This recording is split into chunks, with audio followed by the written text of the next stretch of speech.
प्रिय विद्यार्थियों, आज का हमारा व्याख्यान पंजाब के महाराजा रणजीत सिंह का मूल्यांकन है।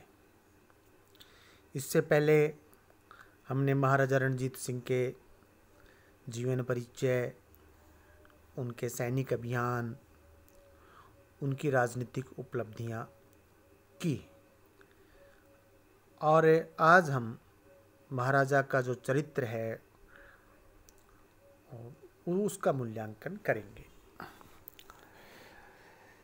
देखिए, पंजाब के इतिहास में कोई और शासक या सेना नायक इतना लोकप्रिय, सर्वप्रिय नहीं हुआ जितना कि महाराजा रणजीत सिंह।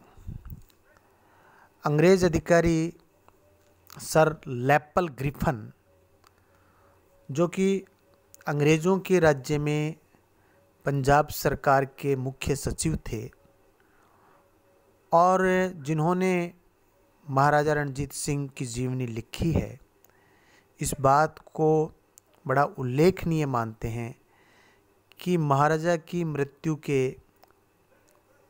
100 साल बाद भी, जबकि पंजाब एक स्वतंत्र राज्य नहीं रहा, महाराजा रणजीत सिंह का नाम हर पंजाबी की जुबान पर है।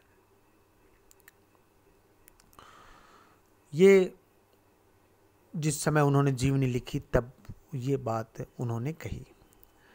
उन्होंने लिखी कि हर पंजाबी की ज़बान पर है। 100 साल पहले इन्होंने महाराजा रणजीत सिंह के 100 साल बाद में इन्होंने लिखा था और उसको सब जो पंजाबी हैं, एक साधारण किसान और उच्च कुल के राजकुमार, सब लोग उसको एक ही निगाह से उसका सम्मान करते हैं, चाहे वो किसान हो, चाहे कोई वो बहुत बड़ा व्यक्ति हो। और पंजाब का बच्चा, पंजाब का स्त्री पुरुष, पंजाब का बूढ़ा, पंजाब का नौजवान, पंजाब का अमीर, पंजाब का गरीब, पंजाब का किसान, पंजाब का ज़मींदार, सब लोग महाराजा रणजीत सिंह को बड़े गौरव के साथ में याद करते हैं। बिंदुवार यदि हम बात करें तो मैं सबसे पहले कि वो एक अद्भुत व्यक्ति थे। चाहे शारीरिक तौर पर महाराजा रणजीत सिंह बहुत कम प्रभावशाली थे, क्योंकि कद जो था उनका मध्यम था, रंग गेहुआ था, चेहरे पर चेचक के दाग और जो बाईं आँख थी, बाईं आँख से उनको दिखाई नहीं देता था, मगर किसी भी सभा में वह विशेष आकर्षण का केंद्र होते थे। उनकी दृष्टि बहुत अन्वीक्षक थी और वह हर समय ज्ञान प्राप्त करने के अभिलाषी रहते थे। बहुत से अंग्रेज अधिकारियों ने, जो कि महाराजा को समय समय पर मिलने आते रहे, उनके बारे में अंग्रेज अधिकारियों ने महाराजा के बारे में विस्तार पूर्वक लिखा है। उनके चरित्र की भिन्न भिन्न विशेषताएं समकालीन इतिहासकारों ने भी, बाद के इतिहासकारों में भी, जिनमें हिंदुस्तानी भी थे और यूरोपियन भी थे, उन्होंने बड़ी अच्छी तरह से उसका वर्णन किया है और प्रशंसा की है।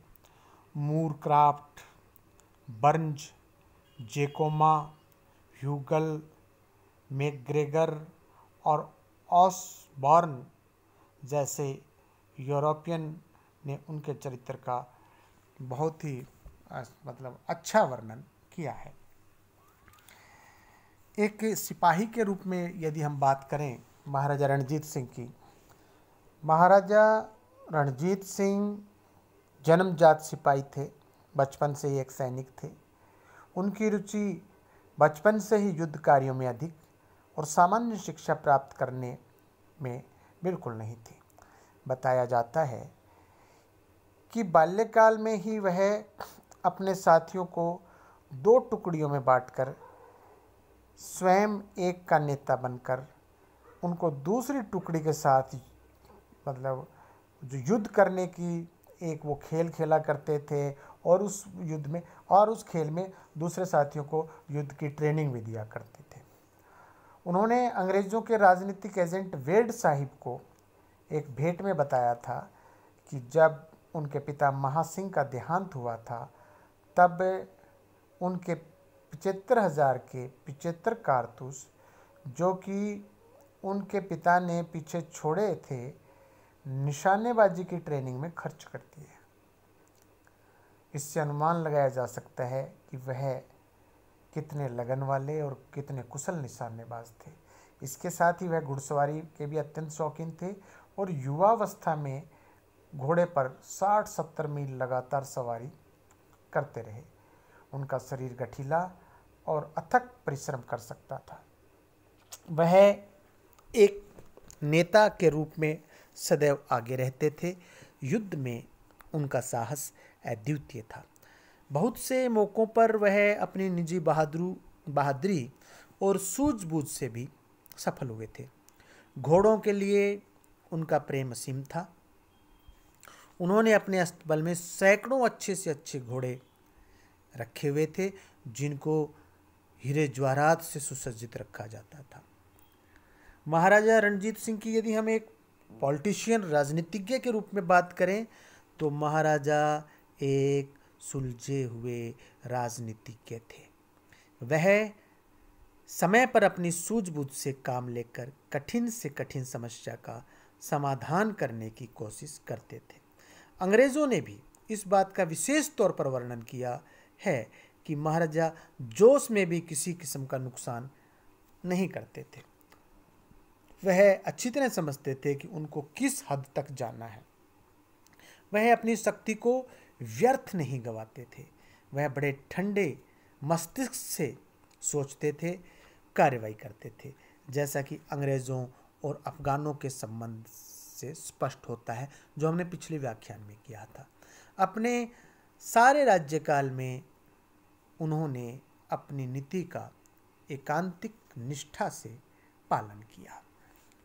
हम यदि महाराजा रणजीत सिंह की एक शासक के रूप में बात करें, एक राजा के रूप में बात करें, तो महाराजा एक श्रेष्ठ और कुशल शासक होने का बिल्कुल यूँ कहें इस बात का जो सबूत है वो इससे मिलता है कि उन्होंने अपनी सारी प्रजा की पालना का काम अपने जिम्मे ले लिया और धर्म के आधार पर कभी किसी को हानि नहीं होने दी। इसलिए पंजाब में रहने वाले सभी लोग उनको अपना प्रिय शासक समझते थे और उनकी प्रजा होने में गौरव का अनुभव करते थे। यह बात उनके लाहौर में प्रवेश करने के समय सिद्ध हो गई थी, क्योंकि उस समय भी उनको लाहौर में रहने वाले बहुसंख्यक मुसलमानों ने विशेष तौर पर आमंत्रित किया था कि वह उनके शासन का भार अपने ऊपर लें, क्योंकि एक योग्य शासक के तौर पर उनकी प्रशंसा वे सुन चुके थे। महाराजा रणजीत सिंह ने शासक के तौर पर सब वर्गों को और सब जातियों को एक समान समझते हुए मिलजुल कर रहने का उचित प्रबंध किया था। यह बात भी प्रमाणित है कि उनके शासन के अधीन किसी को किसी प्रकार की कोई शिकायत नहीं थी। हर एक योग्य आदमी उनके शासन में उचित स्थान प्राप्त कर सकता था और वह हिंदू, सिख, मुसलमान, डोगरा, कश्मीरी ब्राह्मण, गोरखा अथवा यूरोपियन भी हो सकता था। महाराजा की सबसे बड़ी योग्यता शासक के रूप में यह थी कि उन्होंने सारे पंजाब का एकीकरण करके अपने सारे राज्य में उस समय के अनुसार जो शासन प्रबंध किया, जो कि उनके अपने कड़े निरीक्षण में अच्छी तरह चलता था और प्रजा जो है वो संतुष्ट थी। अब यदि हम महाराजा रणजीत सिंह की उदारता और दयालुता की बात करें, महाराजा रणजीत सिंह को हर प्रकार से महान व दयावान शासक कहा जा सकता है, क्योंकि उनकी सारी नीति, शासन प्रबंध लोगों के प्रति अच्छे व्यवहार और प्रजा की भलाई के सिद्धांत पर आधारित थी। उनकी उदारता और लोगों के प्रति दया और प्रेम भाव के कारण उनको लख बख्श कहा जाता था, पारस पत्थर भी कहा जाता था। यह सत्य है कि उसने ऐसे व्यक्ति के विरुद्ध भी उदारता दिखाई थी जिसने युद्ध में उनका विरोध किया था। उनको अधिराज मानने पर ऐसे व्यक्ति को महाराजा ने उचित पेंशन देकर योग्य जीवन बिताने का अवसर दिया। महाराजा नहीं चाहते थे कि चाहे उनका शत्रु रह चुका हो, ऐसे उच्च घरानों के लोग भीख मांगते हुए लाहौर के बाज़ारों में फिरते। मैं दोबारा पेन कर रहा हूँ कि महाराजा नहीं चाहते थे कि उनका जो शत्रु जो उच्च घराने का रहा हो वो लाहौर के बाज़ारों में भीख मांगता फिरे। इसी तरह से मुल्तान और कसूर के नवाबों के उत्तराधिकारी थोड़ी बहुत पेंशन और जागीर पाकर लाहौर में रहते थे और दरबार में भी उनको बुलाया जाता था। महाराजा ने किसी अपराधी को मरण दंड नहीं दिया। यह ठीक है कि विरोध करने पर महाराजा अपने शत्रु के विरुद्ध पूरी शक्ति लगाते थे, लेकिन अपने मित्रों के प्रति उदार थे। इसीलिए खुशवंत सिंह ने ठीक ही कहा है कि महाराजा रणजीत सिंह में एक पंजाबी के गुण और अवगुण पूरी तरह पाए जाते थे। अगला बिंदु है राष्ट्रीयवादिता। महाराजा रणजीत सिंह ने अपने शासनकाल में धर्मनिरपेक्ष शासन द्वारा अपने अधीन रहने वाले हिंदू, मुसलमान, सिख सबको पूरा संरक्षण दिया। इस नीति का आधार इस सिद्धांत पर था कि उन्होंने पहली बार पंजाब में एक पंजाबी शासक के तौर पर राष्ट्रीयता की भावना जागृत की। वह स्वयं सब लोगों के त्योहारों में शामिल होते और सब धर्म स्थानों का उचित सम्मान करते और सारी प्रजा को एक जैसा समझते। इसीलिए सारी प्रजा उनका राष्ट्रीय नरेश के रूप में सम्मान करती थी, क्योंकि हालांकि वो धर्म के नाम पर शासन कर रहे थे, लेकिन उनकी दृष्टि जो थी वो दृष्टि सबको समान निष्पक्ष दृष्टि थी उनकी। इसीलिए सब लोग सब लोगों में एक उनके प्रति एक राष्ट्र भावना थी। पंजाब में पहली बार ऐसी भावना को उजागर किया गया जिससे वहाँ का रहने वाला साधारण आदमी भी अपने आप को पंजाबी समझने लगा। पंजाब के प्रति अपनी देशभक्ति का सबूत सब पंजाबियों ने अंग्रेज़ों के विरुद्ध 2 युद्धों में दिया। मिसाल के तौर पर हिंदू, मुसलमान और सिखों ने महाराजा की समाधि पर एक साथ पंजाब की स्वतंत्रता को पूरी सख्ती से बनाए रखने की सौगंध खाई और युद्ध क्षेत्र में जाकर अपनी देशभक्ति का प्रमाण दिया। निसंदेह कहा जा सकता है कि उस समय सब ने मिलकर अपने पंजाबीपन यानी राष्ट्रीयता का सबूत दिया था और ये महाराजा रणजीत सिंह की पंजाब को सबसे बड़ी देन थी। पंजाब के प्रसिद्ध राष्ट्र कवि शाह मोहम्मद ने जंगनामा लाहौर में स्पष्ट शब्दों में सिखों की अंग्रेज़ों के विरुद्ध लड़ाई 1845-46 में हुई थी, उस लड़ाई में पंजाबी वीरों की प्रशंसा की और लिखा, अज होवे सरकार तां मुल पावे जेड़ियां तेंगा खालसा ने मारियां ने। अज होवे सरकार तां मुल पावे जेड़ियां तेंगा खालसे ने मारियां ने। शाह मुहम्मदा एक सरकार बाजों फौजां जित के अंत नूं हारियां ने। तो ये जो कवि है ये उस समय के लोगों की जो पंजाबियत है, उस समय के जो लोगों की देशभक्ति वफादारी है उसको प्रकट करती है। महाराजा रणजीत सिंह की उदारता की बहुत सी मिसालें हैं। उन्होंने जहां हरमंदिर साहब को बहुत दान दिया, वहीं हिंदुओं और मुसलमानों के धर्म स्थानों को भी दान पात्र माना। उनकी धार्मिक सहिष्णुता इतनी प्रसिद्ध थी कि सब धर्मों के अनुयायी पूरी तरह से अपने धर्म का पालन करने में स्वतंत्र थे। इस बात का प्रमाण हमें महाराजा के बीमार होने पर उनके स्वास्थ्य के लिए की गई प्रार्थनाओं से मिलता है, जो मस्जिदों में हुई, मंदिरों में हुई और गुरुद्वारों में हुई। अतः ठीक ही कहा है। महाराजा एक अच्छे सिख के तौर पर अपने धर्म का पालन करता था, परंतु किसी प्रकार से उसने किसी और धर्म के मानने वाले को शिकायत का मौका नहीं दिया। अतः इस बात में कोई अतिशयोक्ति नहीं कि महाराजा रणजीत सिंह पंजाब का सर्वप्रिय राष्ट्रीय नरेश था। इसीलिए महाराजा को शेर पंजाब कहते हैं सब पंजाबी अपने जो है बड़े मन से, बड़े श्रद्धा के साथ में। अब एक बात यह उठती है जब हम महाराजा रणजीत सिंह का मूल्यांकन कर रहे हैं कि पंजाब के पतन में महाराजा रणजीत सिंह की जो नीतियां थी उनका कितना उत्तरदायित्व था। महाराजा रणजीत सिंह तो जो महाराजा रणजीत सिंह का दोष है या नहीं है, ये हमें देखना है। और इस संदर्भ में दो मत हैं।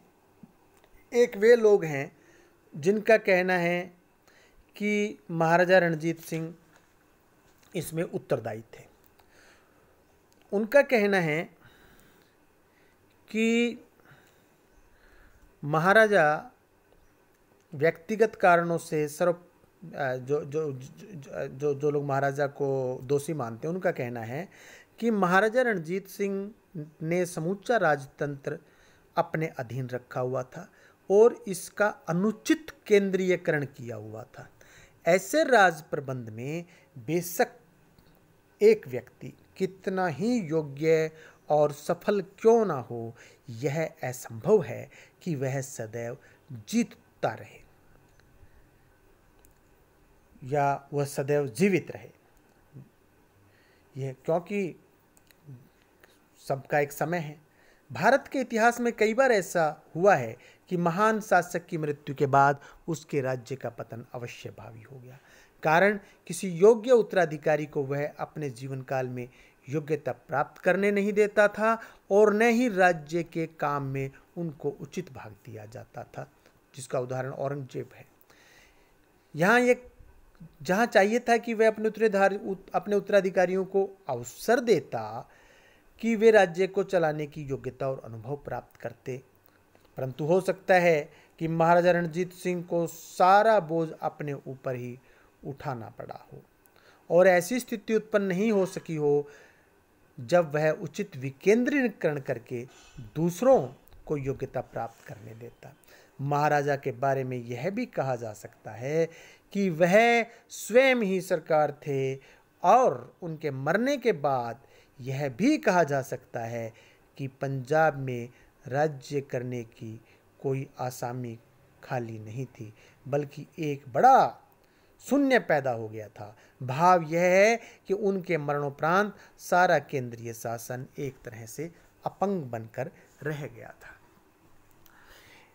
महाराजा को यह भी ज्ञान था कि उनके अधीन डोगरा परिवार अनुचित तौर पर शक्तिशाली बन गया। तीनों डोगरा भाइयों ध्यान सिंह, गुलाब सिंह और सुचेत सिंह ने दरबार में सर्वोच्च स्थान प्राप्त कर लिए थे और जागीरें बहुत बड़ी हो गई थी। डोगरा परिवार ने अपनी शक्ति का दुरुपयोग करके सारे शासन को अपने अधीन कर लिया था। वह किसी व्यक्ति या ग्रुप को पनपने नहीं देते थे। किसी हद तक महाराजा भी अपने आप को डोगरों के विरुद्ध कार्रवाई करने में असमर्थ समझते थे। यही नहीं, डोगरे लाहौर दरबार के लिए खतरा बन गए थे, जिसका महाराजा को भली भांति ज्ञान था, परंतु वह इस बुराई को दूर करने में बिल्कुल असमर्थ थे। इसीलिए डोगरा परिवार के प्रभाव को अनुचित रूप से बढ़ने देना बहुत हद तक महाराजा रणजीत सिंह की कमजोरी का फल था, जो आगे जाकर राज्य के पतन का एक बड़ा कारण बना। एक महाराजा रणजीत सिंह ने सेना का पुनर्गठन करने के लिए बड़े बड़े वेतन देकर यूरोपियन अफसरों को काम के लिए रखा, परंतु महाराजा जानते हुए भी इस बात की आशा रखता था कि वे लाहौर के दरबार के वफादार बने रहेंगे। यूरोपीय अफसर महाराजा को झूठे आश्वासन देते रहते, बड़ी बड़ी तनख्वाहें और इनाम प्राप्त करके बहुत सा धन इकट्ठा करते रहते, परंतु उनमें से कोई भी महाराजा की मृत्यु के बाद का मौका पड़ने पर दरबार के प्रति विश्वास पात्र सिद्ध नहीं हुआ। और वो महाराजा रणजीत सिंह ने इन अधिकारियों की इतनी तवज्जो दी कि पंजाबी जो अफसर हैं वो अपने आप को फ्रस्ट्रेटेड महसूस करने लगे। तो ये भी महाराजा का एक दोस्त था।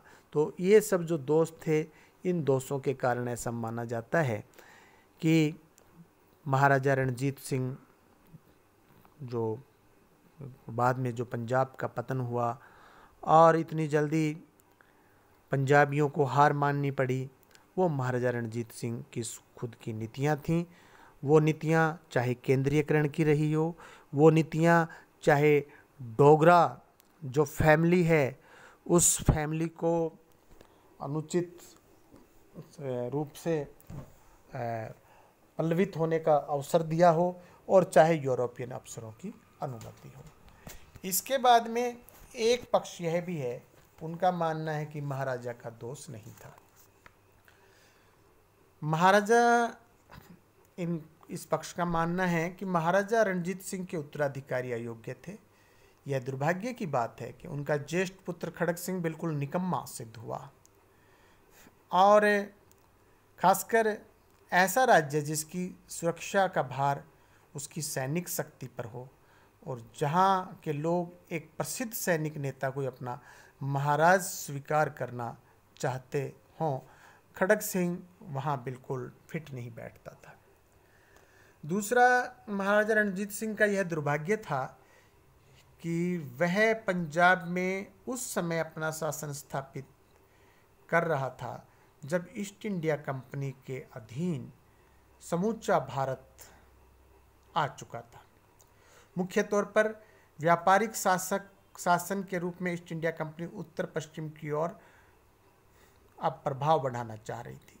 रणजीत सिंह की प्रारंभिक विजयों के पश्चात ईस्ट इंडिया कंपनी ने अपने शासन को उत्तर पश्चिम की ओर बढ़ाकर उसके चारों ओर लोहे का एक घेरा डालना प्रारंभ कर दिया था। महाराजा रणजीत सिंह को यह दुखदायी अनुभव हो गया था कि अंग्रेज उसके साथ संधि करने के बाद भी उसकी शक्ति को या उसके राज्य के विस्तार को बढ़ने से रोकना चाहते हैं। ऐसी हालत में बेशक रणजीत सिंह ने सूझबूझ से काम लेकर अपने राज्यकाल में अंग्रेजों के साथ टक्कर नहीं ली या संघर्ष नहीं होने दिया, परंतु उनकी मृत्यु पर अंग्रेजों ने अपनी भावना बिल्कुल स्पष्ट कर दी। और इस बात का बहुत हद तक रणजीत सिंह को भी ज्ञान था। जैसा कि अंग्रेज सार्जेंट ने उसको भारत का एक नक्शा दिखाने पर कहा था, अंग्रेजी इलाकों को लाल रंग से नक्शे पर दर्शाने पर महाराजा ने स्वयं कहा था कि एक दिन सब लाल हो जाएगा, अर्थात पंजाब का भी अंत हो जाएगा और अंग्रेजों के अधीन हो जाएगा।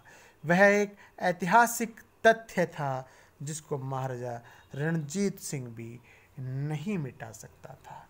तो अब दूसरा जो पक्ष जो अभी हम कर रहे थे, वो उनका मानना है कि परिस्थितियां ऐसी थीं उस समय, अंग्रेज़ अब सिर्फ ईस्ट इंडिया बाकी सारे शक्तियों से, भारतीय शक्तियों से निपट चुके थे, और रणजीत सिंह था, और अंग्रेज इस समय उत्तर पश्चिम की ओर भी बढ़ना चाह रहे थे, और महाराजा के जो उत्तराधिकारी है वो अयोग्य थे। तो यदि महाराजा के उत्तराधिकारी योग्य होते तो महाराजा उनको अपने शासन में दखलंदाजी भी देता, उनको सैनिक अभियान भी देता, लेकिन महाराजा के उत्तराधिकारी ऐसे नहीं थे। अतः यदि हम इन दोनों, महाराजा का दोस्त था या नहीं था, इन दोनों पक्षों के बाद में अपना निष्कर्ष प्रस्तुत करना चाहें तो हमें ये कहना पड़ेगा कि बहुत हद तक महाराजा रणजीत सिंह की नीतियाँ इसके लिए उत्तरदायी थी। महाराजा रणजीत सिंह अपनी सूझबूझ से, अपने कौशल से जैसे तैसे स्वयं के राज्य को तो बचा सका, लेकिन महाराजा रणजीत सिंह अपने बाद में यदि उनके परिवार में कोई योग्य उत्तराधिकारी नहीं था तो किसी और पंजाबी को, जैसे क्योंकि सारे पंजाबी उनका सम्मान करते थे, वो पंजाबी, वो सिख भी हो सकता था, वो हिंदू भी हो सकता था, वो मुसलमान भी हो सकता था, यदि किसी ऐसे योग्य सेनापति को अपने बाद का जो है वो एक एक प्रकार से अपने बाद का उत्तराधिकारी घोषित न भी करते, तो अपनी नीति रीति से ये दिखा देते कि ये महाराजा रणजीत सिंह जो है इस व्यक्ति को अधिक पसंद करते हैं, और वो बाद में पंजाबियत और पंजाब को बचाने के लिए संघर्ष करता, तो लोग उसका साथ देते। तो कहीं ना कहीं महाराजा रणजीत सिंह की मृत्यु के बाद जो पंजाब का इतना शीघ्रता से पतन हुआ, उसमें उनका उत्तरदायित्व था, हम ऐसा मानते हैं। धन्यवाद।